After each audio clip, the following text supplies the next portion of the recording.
Was turn around and leave.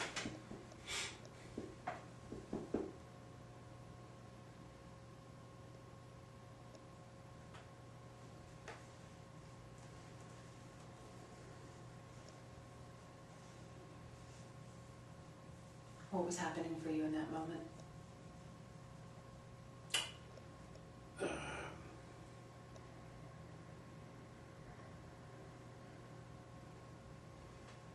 At that moment, When you saw his identification? I was satisfied when I saw the identification, but the continual threatening nature of what he was saying created concern for me. Mm-hmm. Asking you to leave? It wasn't worded like that. Asking you for your identification? It wasn't asked, and it was the Oh, I tone in wasn't which it was being nice. asked. Mm-hmm. Yes. Hmm. But more than not nice. Potentially threatening. Okay, so again, I keep getting this need for safety and the need for respect. And I wonder if you can just take a moment, even a tiny little moment, even though everything you've said about history, about your experience, completely true, just a moment to tune in to this imperfect human being's universal human need here. Every once in a while I can feel that. Uh-huh. Just a touch of it. Mm-hmm. Then I can't be satisfied that you and your kind don't know that badge and that gun carry so much weight. I understand that. I'm getting a really deep sense of pain and fear and rage from you right now about witnessing those symbols and what they represent, and just even being asked to see the vulnerable human being underneath when those symbols, the badge and the gun and the uniform, have so much violence. And have taken so many people who didn't have anything else to see themselves, didn't have any other power than what was behind that gun and that badge, and have used it, to mercilessly destroy lives. Do you know what he's talking about?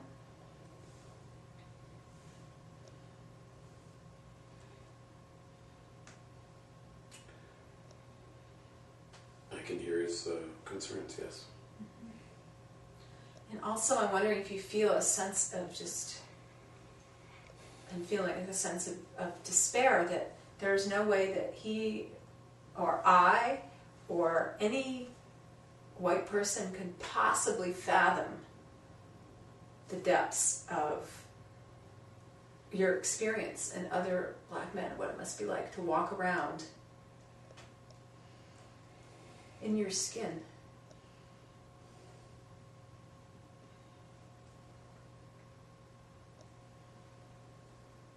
Yeah, and I know it's not just limited to my skin color. Mm-hmm.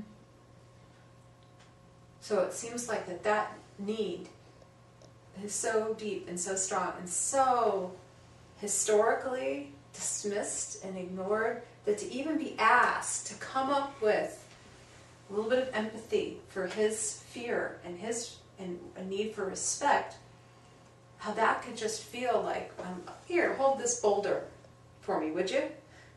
When you're already carrying a boulder around it. Yeah. We don't have the power to take away. I feel really sad about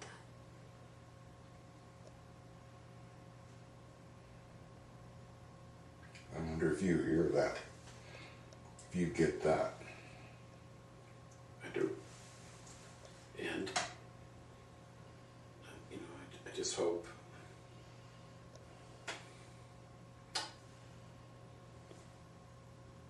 the challenges of my work and the negativity people feel about what we do, the life-threatening situations I find myself in on a daily basis. Mm-hmm. I just want to stop there for a moment. I just felt a sense of kind of shock and wake up, and you said the life-threatening situations that I Yep. find myself in. Every day. Yeah. Uh-huh.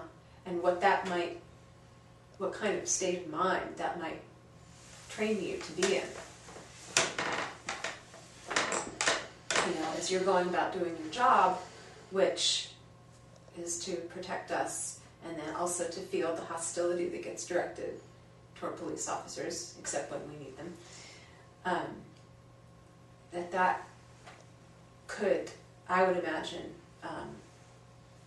result in just walking around and being a little bit more reactionary than the average person. Is that a fair thing to say? I don't know about reactionary, but Really trying to meet, or I shouldn't have said that, trying to meet your need for safety, trying to meet your need for respect, having that come up. it's tricky, you know, when I say respect. In our profession, we're hit with a lot of... we're pursuing people who don't want to be pursued. Right. By nature. So already we're dealing with people who don't like us. So when you say by nature, you mean it comes with the territory? It comes with the territory, Right. but then on top of it, to have citizens we're trying to protect treating us negatively as well. Mm-hmm. And then, because you know, I've taken part in workshops that are trying to deal with. I've even been teaching courses, so I understand in dealing with racism. You've been teaching courses? In the police force. Why do you teach those courses? Because there is this problem that you're talking about. Okay, but why do you teach them?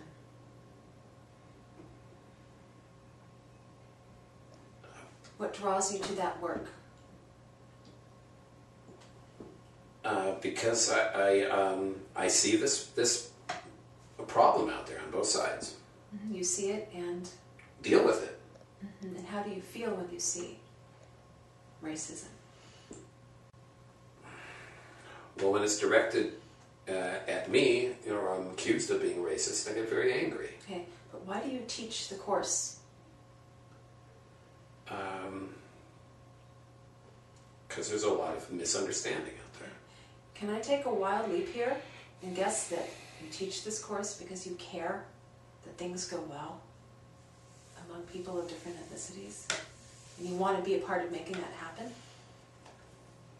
Yes, for both white and, you know, all the races. Yeah.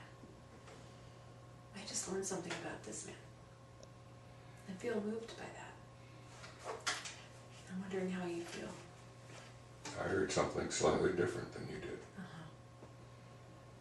I heard that he really wants to be seen and respected.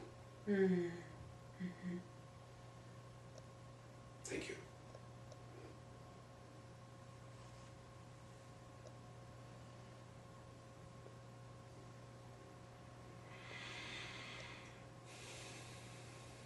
I mean, in the trainings that I've done through the Wiesenthal Center,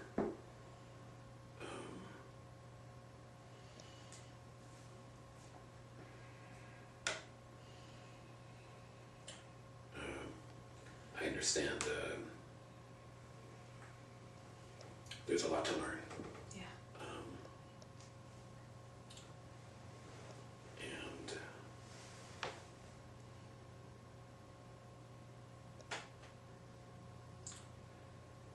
if I were to have had the opportunity to do the situation again, I would have handled it differently. Let's take a moment in that situation.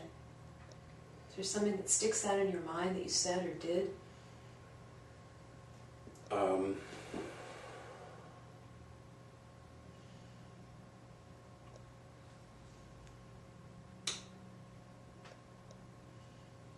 Actually,